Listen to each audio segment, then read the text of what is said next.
ಸರ್ವಪಕ್ಷ ಸಭೆಗೆ ಪ್ರಧಾನಿ ಮೋದಿ ಗೈರು ವಿಚಾರಕ್ಕೆ ಸಂಬಂಧಪಟ್ಟಂತೆ ಕೇಂದ್ರ ಸರ್ಕಾರದ ಮೇಲೆ ಈಗ ಪ್ರತಿಪಕ್ಷಗಳು ಮುಗಿಬೀಳುತ್ತಾ ಇದ್ದಾವೆ. ಅದರಲ್ಲೂ ಪ್ರಧಾನಿ ನರೇಂದ್ರ ಮೋದಿ ಅವರು ಗೈರಾಗ್ಬಿಟ್ಟಿದ್ರು. ಒಂದು ಸಭೆಯನ್ನು ಕರೆದಿದ್ದಾರೆ ಅಂತ ಹೇಳಿದ್ರೆ ಅದರ ನೇತೃತ್ವವನ್ನು ವಹಿಸಬೇಕಾಗಿತ್ತು. ಕೇಂದ್ರ ಸರ್ಕಾರ ಕರೆದಂಥ ಒಂದು ಸಭೆಯಾಗಿತ್ತು. ಪ್ರಧಾನಿ ಇರಲೇಬೇಕಾಗಿತ್ತು. ಪ್ರಧಾನಿ ಮೋದಿಯವರ ಈ ನಡೆ ಸರಿಯಲ್ಲ. ಉಗ್ರರ ದಾಳಿಯಲ್ಲಿ 26 ಜನ ಮೃತಪಟ್ಟಿದ್ದಾರೆ. ಆದರೆ ಪ್ರಧಾನಿ ಚುನಾವಣೆ ಭಾಷಣ ಮಾಡೋಕೆ ಹೋಗ್ತಾರೆ. ಬಿಹಾರದಲ್ಲಿದ್ದರು ಅವರು. ಸರ್ವಪಕ್ಷ ಸಭೆ ನಡೆಯಬೇಕಾಗಿತ್ತು. ಪ್ರಧಾನಿ ನಡೆಗೆ ಎಐಸಿಸಿ ಅಧ್ಯಕ್ಷ ಮಲ್ಲಿಕಾರ್ಜುನ ಖರ್ಗೆ ಬೇಸರವನ್ನು ಹೊರಹಾಕಿದ್ದಾರೆ. ಭದ್ರತಾ ವೈಫಲ್ಯ ಅಂತ ಅವರೇ ಒಪ್ಪಿದ್ದಾರೆ. ಆ ಕಾರಣಕ್ಕಾಗಿ ಸಭೆ ಕರೆದಿದ್ದೇವೆ ಅಂತ ಅಮಿತ್ ಶಾ ಹೇಳಿದರು. ಹಾಗಾಗಿ ಅವರೇ ಭದ್ರತಾ ಲೋಪ ಒಪ್ಪಿಕೊಂಡಂತೆ ಅಲ್ವಾ? ನಮ್ಮಿಂದ ಹೋಗುವ ನೀರನ್ನು ಹಿಡಿದಿಡಲು ಹೇಗೆ ಸಾಧ್ಯ?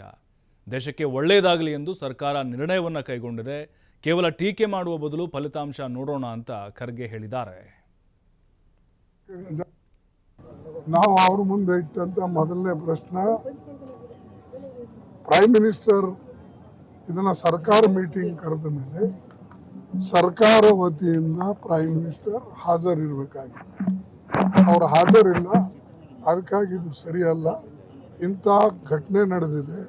ಸುಮಾರು 26 ಜನ ಇದರಲ್ಲಿ ಮೃತರಾಗಿದ್ದಾರೆ. ಆ್ಯಂಡ್ ಬೇರೆ ಎಲ್ಲ ಅನೇಕ ಜನ ಗಾಯಾಳರಾಗಿದ್ದಾರೆ. ಅದಕ್ಕೆ ನಾವು ಈ ಆಟಿಟ್ಯೂಡನ್ನು ಪ್ರೈಮ್ ಮಿನಿಸ್ಟರ್ದು ಸರಿ ಇಲ್ಲ.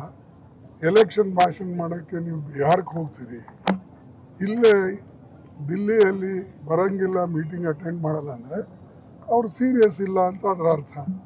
ಆಮೇಲೆ ಇಂಗ್ಲೀಷ್ನಾಗ ಹಿಂದಿದಾಗ ಅಲ್ಲಿ ಭಾಷಣ ಮಾಡೋಕ್ಕಿಂತಲೂ ಇಲ್ಲಿ ನೀವು ಬಂದು ನಮಗೆ ಸಮಜಾಯಿದ್ರೆ, ಹೇಳಿದರೆ ಏನೇನು ಘಟನೆ ನಡೀತು, ಹೇಗೆ ನಡೀತು, ಯಾರದಕ್ಕೆ ರೆಸ್ಪಾನ್ಸಿಬಲು, ಇದು ನಿಮ್ಮ ಏನು ಸೆಕ್ಯೂರಿಟಿ ಲ್ಯಾಬ್ಸು, ಏನು ಇಂಟೆಲಿಜೆನ್ಸ್ ಲ್ಯಾಬ್ಸು, ಏನು IB ಲ್ಯಾಬ್ಸು, ಏನು ಇನ್ಫಾರ್ಮೆಂಟ್ಸ್ ಲ್ಯಾಬ್ಸು ಅಥವಾ ಪೊಲೀಸ್ ಲ್ಯಾಬ್ಸ್ ಯಾರ್ದು ಅನ್ನೋದು ನಮಗೆ ತಿಳಿಸ್ಬೇಕು ಅಂತ ನಾವು ಅವ್ರ ಮುಂದೆ ಇಟ್ಟಂಥ ಮೊದಲು